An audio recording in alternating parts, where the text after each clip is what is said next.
केशवनगर राज्य के एक छोटे से गांव में रामदास नाम का एक ईमानदार और मेहनती किसान अपनी पत्नी सीता के साथ रहता था। उनके पास जमीन बहुत कम थी, लेकिन दोनों दिन रात मेहनत करके खेती करते थे। एक शाम खेत में बैठकर रामदास बोला। सीता, इस बार फसल बहुत अच्छी होगी। सीता मुस्कुराकर बोली, क्यों नहीं होगी?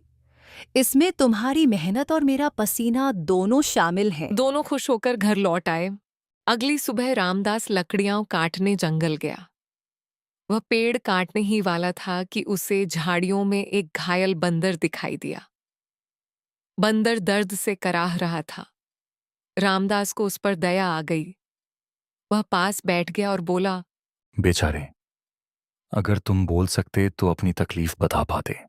तभी वहां एक साधु आए। उन्होंने मंत्र पढ़ा और अचानक चमकदार किरणों से बंदर का घाव ठीक हो गया। उसी पल बंदर बोलने लगा। एक शेर ने मुझ पर हमला किया था, उसी में मैं घायल हो गया। रामदास हैरान रह गया। रामदास ने बंदर को अपने घर चलने के लिए कहा। बंदर खुशी से बोला। रामदास ने उसका नाम मोती रख दिया। घर पहुंचने पर सीता भी यह देखकर हैरान रह गई कि बंदर इंसानों की तरह बात कर सकता है। धीरे धीरे मोती घर का सदस्य बन गया और सीता के काम में भी मदद करने लगा। कुछ दिनों बाद मोती ने कहा, रामदास, अब मैं भी तुम्हारे साथ खेत में काम करूंगा। रामदास पहले थोड़ा झिझका, लेकिन फिर उसे साथ ले गया। मोती जल्दी ही खेती का काम सीख गया और रामदास का सच्चा साथी बन गया। गांव में यह खबर फैल गई कि रामदास के घर एक बोलने वाला बंदर है। ये बात गांव के लालची जमींदार ठाकुर विक्रम सिंह तक पहुंच गई। अगर यह सच है तो इससे खूब पैसा कमाया जा सकता है। वह पहले से ही रामदास की उपजाऊ जमीन पर नजर रखे हुए था। एक दिन सीता को भयंकर खांसी शुरू हो गई।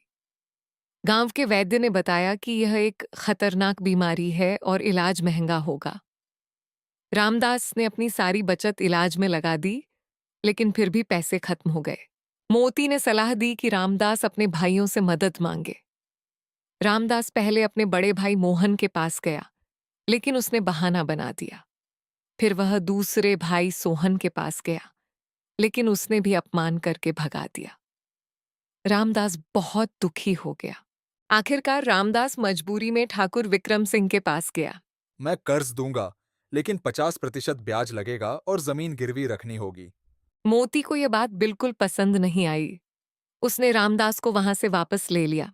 मोती जंगल गया और उसी साधु को ढूंढ कर लाया। साधु ने उसे एक जादुई जड़ी बूटी और चमत्कारी बीज दिए। जड़ी बूटी से सीता तुरंत ठीक हो गई और बीज बोने से कुछ ही दिनों में खेत में सोने जैसी फसल उगाई। रामदास अचानक बहुत धनवान हो गया। रामदास ने साधु से किया वादा निभाया। उसने अपनी कमाई से गांव के गरीब किसानों का कर्ज चुकाना शुरू कर दिया। धीरे धीरे कई किसानों को उनकी जमीन वापस मिल गई। लेकिन यह देखकर ठाकुर विक्रम सिंह बहुत क्रोधित हो गया। एक दिन ठाकुर ने अपने आदमी कालू को आदेश दिया कि वह रामदास को मार डाले। सुबह जब रामदास खेत में काम कर रहा था, कालू ने उस पर बर्छा फेंका, लेकिन उसी क्षण मोती छलांग लगाकर सामने आ गया और वार अपने ऊपर ले लिया। रामदास रोते हुए बोला। मोती, तूने ऐसा क्यों किया? मोती मुस्कुरा कर बोला। सच्चा दोस्त सिर्फ साथ नहीं देता, जरूरत पड़े तो बलिदान भी देता है। इतना कहकर मोती ने अपनी आखिरी सांस ले ली। उसी समय साधु वहां प्रकट हुए। उन्होंने क्रोध में ठाकुर और कालू को श्राप दिया। कुछ ही पलों में दोनों आग में जलकर राख हो गए। गांव वाले मोती के बलिदान को देखकर भावुक हो गए। कुछ दिनों बाद रामदास ने अपने खेत में मोती की याद में एक पौधा लगाया। वह पौधा आगे चलकर एक बड़ा पेड़ बना, जिसे गांव वाले साथी वृक्ष कहने लगे। रामदास अक्सर उस पेड़ के पास बैठकर कहता था, मोती, तू गया नहीं। तू हर उस फसल में है जो इस धरती से उगती है। सच्ची दोस्ती जाति, रूप या प्रजाति नहीं देखती।